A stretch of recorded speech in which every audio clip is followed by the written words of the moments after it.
Well, you started off this chapter learning a lot about the history of the different atomic models.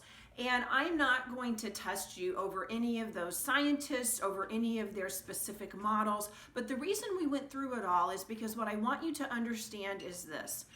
We haven't always known about atoms. We haven't always known what the structure of them is like. Our understanding of that has changed a lot over the years, and that is just very much the nature of science. We study something and we make hypotheses and we think we understand about it, and then later on we make discoveries that say, oh, okay, the way that I thought I understood it isn't right, and so I've got to change my understanding. I have to change that model so that it more accurately reflects what I now know with what I've learned. And so, as I said, you don't have to know any of those models, you don't have to know any of the scientists, but I did want you to understand that this is very much a part of the process of any science, not just chemistry, not just physics, but any science. And what we think we know now, we may find later on that we're completely wrong, and we may have to really change a lot of the things that the theories that we've come up with, the ideas that we have, the models that we've made. We may have to change those because of different things that we discover later on. Also, in this chapter, we did something a little bit different, and that's where you did a lab before you really learned about something. It was more of a discovery type of lab, and I hope that you were able to discover a lot of things about the three main subatomic particles: protons, neutrons, and electrons. We're going to spend the whole rest of the chapter talking about those things and how they make up atoms, and how different atoms have different numbers of each one of them. So if you didn't quite understand it all, that's okay. We're going to spend a lot more time on it.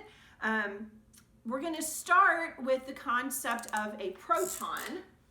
And hopefully you've already discovered that a proton is in the nucleus of the atom. And so the nucleus is going to be that center part. And the proton is in the nucleus, and it's going to have a positive charge to it.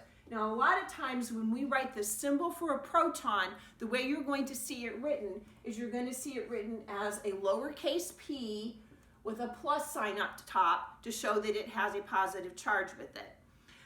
As far as the three main subatomic particles go, and I say main subatomic particles because now we know that there are more particles than just protons, neutrons, and electrons, but we're not going to be talking about them in this course. You may talk about them in much more advanced courses, but we won't talk about them here. They are there, but we're just not going to deal with them. The mass of a proton is, and I'll write it up here so that you can see it, it's 1.67 times 10 to the minus 27th kilograms. That is a very, very, very tiny number. I don't know if in your math classes yet you have talked about 10 to the negative numbers or not, but basically what it means is this. It means that I would take this decimal point and I would move it to the left 27 times, which is going to go way out here someplace. And so it's going to be a very, very, very, very tiny, tiny number. So protons are not very big, but in the grand scheme of things, when you compare them to neutrons and electrons, they're about the same size as a neutron, but they're way heavier than an electron. So be aware that the things that we're dealing with are on a very, very tiny scale here. Let me get something to erase that so that we don't have things cluttered up here. Again, that's not a number that you need to know. I just wanted to try to explain to you that this is a very small number when we're talking about protons. Okay, neutrons are also found in the nucleus of an atom. So in that very, very dense center, they do not have a charge associated with them. And so when you see an abbreviation for a neutron, it's going to be a lowercase n with a little 0 up top as a superscript.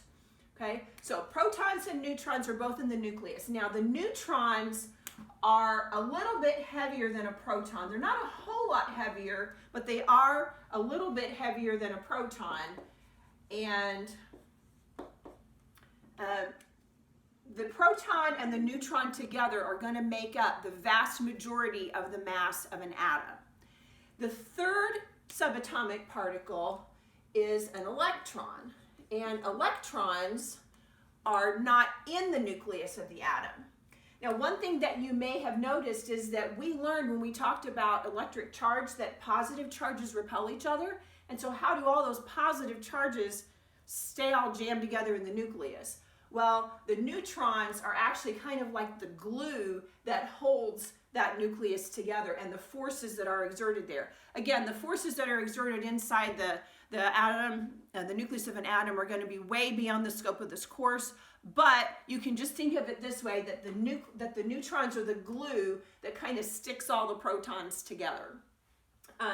Electrons are not in the nucleus. They are actually in the orbits, or sometimes you'll hear them called energy levels. There's actually both. We have a number of orbits that make up an energy level in an atom, and we'll talk a whole lot about that when you take chemistry, when you get into high school. But the electrons are located not in the nucleus but surrounding the atom.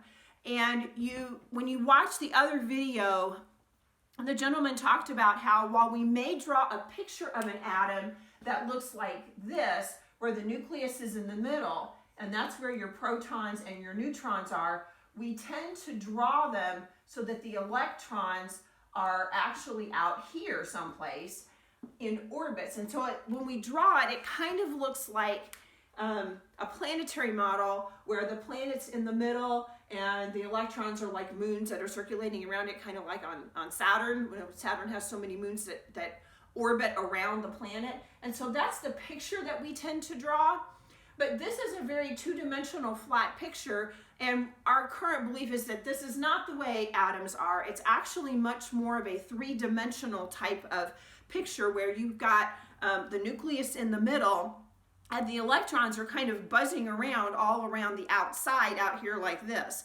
And so at any particular point in time, your electron might be here, it might be here, it might be here, it might be out here, it might be over here. And so it's going to kind of move around. I think he called it like a hyperactive fly. I really liked his the words that he used to describe it, because it kind of put a picture in your head. But those electrons are buzzing around the atom, all around it in a three-dimensional shape, and not just simply making loops and making circles around it, okay? We're going to use this model a lot just to help us put a picture on paper, and it's a little easier to see the nucleus if you don't try to have this big cloud drawn on your paper. So that's why we use a model that looks like this, even though it's not completely accurate. So electrons are in the energy levels, and each energy level has some different orbits in it that go around the nucleus, and they actually have a negative charge associated with them.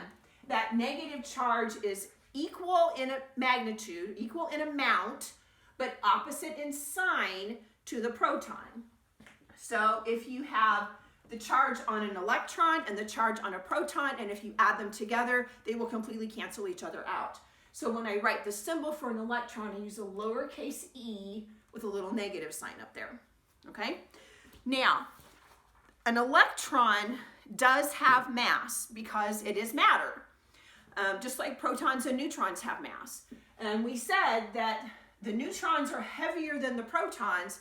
The electrons don't have very much mass at all. In fact, if you wanted to get some sort of a comparison, if you imagined that your proton or your neutron had a mass about equal to what 2 liters of water would be, or 2 liters of a liquid, container of juice here, then the mass of an electron would be about equal to the mass of this paperclip.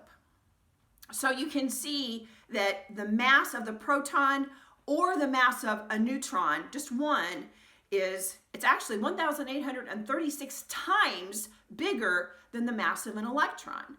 So if you were going to take an atom that had several protons and several neutrons and 7 electrons, and you're going to dump it on a balance to see how much it weighed, it's pretty obvious that the protons and the neutrons are going to make up all of the mass of the atom, and the mass of the electron is so tiny that it almost doesn't even make any difference. It's there, it matters, but because it is so tiny in comparison to this, we don't worry about the mass of an electron, and instead we only worry about the masses of the protons and the neutrons when we're talking about the mass of an atom. So the mass of your atom, whoops, didn't spell that right, is equal to the mass of all of the protons plus the mass of all of the neutrons, but we don't worry about the mass of the electrons because it's so tiny in comparison. Furthermore, if you want to think about the relative size of these different parts, if I had a nucleus of an atom that was, let's say it was about the size of a balloon that you blow up. So maybe it's about this big, okay? About, 11 centimeters in diameter. If that were the size of the nucleus, the closest electron would be 6 kilometers away. I mean, that would take me a long time to just walk there. I mean, if I was going to run a 5K, I can do that in about a half an hour. And that's further than running a 5K. So here's your nucleus, closest electron 6 kilometers away. What's in between? A whole lot of empty space. So when you think about an atom, there's a whole lot of mass right smack in the middle, and it's really, really dense because there's so much mass all together. Then a whole lot of empty space, and then you have these little bitty, very light electrons just flipping around on the outside. So when you think about atoms, you want to keep in your head, atoms have a whole lot of empty space associated with them. The other thing that you want to keep in mind is that when atoms start reacting with each other, which is what we talk a lot about in chemistry, we talk about reactions. If you have two atoms that start to get close to each other, what parts of them would touch first? Can you answer that question? Well, remember, the protons and the neutrons are all jammed together close in the middle. The electrons are way on the outside. And so when you start moving this atom close to this atom, what's going to touch first? The electrons are on the outside, so they're going to touch first. And so it's always the electrons that we're talking about when we talk about atoms reacting with each other. And so as we move forward in our study of chemistry and we start talking about reactions, we're going to hear a lot about electrons and a lot about how they are interacting with each other. Okay? So protons, neutrons, electrons. Neutrons are the heaviest, electrons are the lightest, protons, neutrons in the nucleus, protons positive charge, electrons negative charge. They balance each other out. Neutrons don't have a charge. So the assignment that you're going to be working on today will hopefully help you get all of these facts about all these subatomic particles straight in your head, and then we'll move on from there.